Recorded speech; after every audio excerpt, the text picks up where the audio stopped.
சிறகடி காசையில இன்னைக்கான ப்ரோமோ என்னன்னு பார்க்கலாம். முத்து வந்து அருணோட திருட்டு வேலை எல்லாத்தையுமே வெட்ட வெளிச்சமா ஆக்கிட்டாங்க. சீதாக்கும், மீனாக்கும் இந்த விஷயம் எல்லாம் தெரிஞ்சிருது. மீனா கேட்குறாங்க, "ஏன் இப்படியெல்லாம் பண்ணுறீங்க? உங்களால தான் என் வீட்டுக்காருக்கு எப்பயும் பிரச்சனை வந்திருக்கு. ஆனா அதை ஒரு நாளோ சொல்லி காமிச்சியோ, உங்கள பழி வாங்கணும் நோக்கத்தோடயோ இல்ல. ஆனா நீங்க மட்டும் ஏன் இப்படி இருக்கீங்கன்னு?" சொல்றாங்க. உடனே சீதா கிட்ட சொல்றாங்க, "சீதா அது வந்துன்னு." அவங்க அதுக்கு, "நீங்க எதுவுமே பேசாதீங்க. என் பேர கூட சொல்லாதீங்க. உங்ககிட்ட உங்கள பார்க்கவே எனக்கு அசிங்கமா இருக்கு. நீங்க சொன்னதெல்லாம் நம்பி என் அக்காகிட்டயும் சண்டை போட்டேன். எங்க மாமாவையும் சந்தேகப்பட்டேன். இனிமே நான் அவங்க மூஞ்சில நான் எப்படி முழிப்பேன்?" அப்படின்னு சொல்லிட்டு கோச்சிட்டு போறாங்க.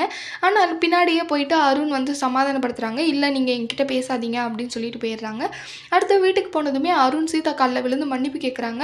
"இல்ல சீதா, உன் மேல நான் மட்டும் தான் ரொம்ப பாசமா இருக்கணும்னு நெனச்சேன்.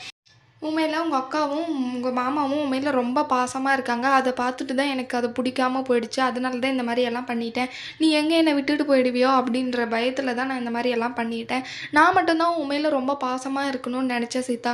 இல்லன்னா நான் அந்த மாரி எல்லாம் பண்ணியிருக்க மாட்டேன். மன்னிச்சிடு சீதா" அப்படின்னு சொல்லிட்டு கால்ல விழுந்து மன்னிப்பு கேட்குறாங்க.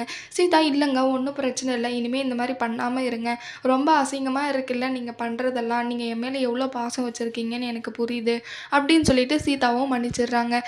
உடனே அருண் மனசுல நினைக்கிறாங்க, "முத்து, நீ இந்த டைம் வேணா நீ ஜெயிச்சிருக்கலாம். அடுத்த டைம் நீ எப்படியும் நீ மாட்ட தான் போற. சீதாவ உன்னை எப்படி சீதா கிட்ட இருந்து உன்னை மொத்தமா நான் வெறுக்க வைக்கிறேன்" அப்படின்னு சொல்லிட்டு அப்பயும் மனசுல வஞ்சகம் வச்சுட்டே தான் இருக்காங்க அருண். அப்போதைக்கு மட்டும் சீதா வந்து அவங்கள மன்னிக்கிறதுக்காக நாடகம் நடிச்சு சீதாவை ஏமாத்திட்டாங்க திரும்பியும். ஆனாலுமே முத்து மேல இருக்கிற வஞ்சகம் இன்னும் அப்படியே தான் இருக்கு அருணுக்கு. கிறிஷ் ஸ்கூல்ல இருக்காங்க. அந்த டைம்ல கிறிஷோட ஃப்ரெண்ட்ஸோட அம்மா, அப்பா எல்லாரும் அவங்கள வந்து மீட் பண்ணிட்டு போறாங்க. ஆனா கிறிஷுக்கு மட்டும் அங்க யாருமே வந்திருக்க மாட்டாங்க. அத பார்த்துட்டு கிறிஷுக்கு ரொம்ப வருத்தமாயிடுது. அங்க இருக்கிற ஒரு பையன் வந்து, "இங்க பார்த்தியாடா கிறிஷ், எங்க அம்மா எனக்கு ஐஸ்கிரீம் வாங்கி குடுத்தாங்கன்னு" சொல்லி கிறிஷ் கிட்ட வம்பு இழுக்குறாங்க. அப்போ வம்பு இழுக்கிறப்போ கிறிஷ் வந்து அந்த பையன கீழ தள்ளி விட்டுர்றாங்க. கீழ தள்ளுனதும் அங்க இருக்கிற எல்லார் பசங்களையும் கூப்பிட்டு, "இவனுக்கு அம்மாவ பத்தி பேசினா கோவம் வருதுடா. வாடா நம்ம இவன போய் சீண்டலாம்ன்னு" சொல்லிட்டு அங்க இருக்கிற பசங்கள்லாம் வந்து அங்க இருக்கிற பசங்க எல்லாரும் கிறிஷ் கிட்ட வம்பு இழுக்குறாங்க. "உனக்கு அம்மா இல்ல தானே கிறிஷ், உனக்கு அம்மா இனிமே வரவே போறதில்ல" அப்படின்னு சொல்லிட்டு கிறிஷ் கிட்ட வம்பு இழுக்குறாங்க. ஒரு பையன் கையில மட்டும் பென்சிலால குத்திர்றாங்க. அத வந்து பிரின்சிபலுக்குலாம் தெரிஞ்சிடுது. அப்புறம் பிரின்சிபல் வந்து கிறிஷ கூப்பிட்டு, "ஏன் இப்படி பண்ண? எதுக்கு அந்த மாரி எல்லாம் பண்ண? அவன் எவ்வளோ பாவம் இல்லையா? எதுக்கு கூட படிக்கிற பசங்க கிட்ட இந்த மாரி நடந்துக்கிற?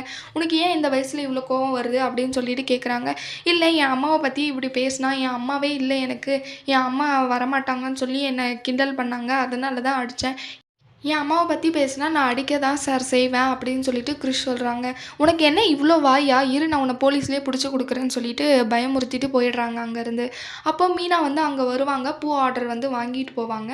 அப்போ கிறிஷவும் பார்க்காம போயிடுறாங்க அங்கருந்து மீனா. அப்புறம் கிறிஷ் வந்து ரொம்ப சோகத்திலேயே அங்க இருக்காங்க. அடுத்து என்ன நடக்க போகுதுன்னு வரப்போற வீடியோல பார்க்கலாம். இந்த வீடியோ பிடிச்சிருந்தா லைக் பண்ணுங்க. பாய்.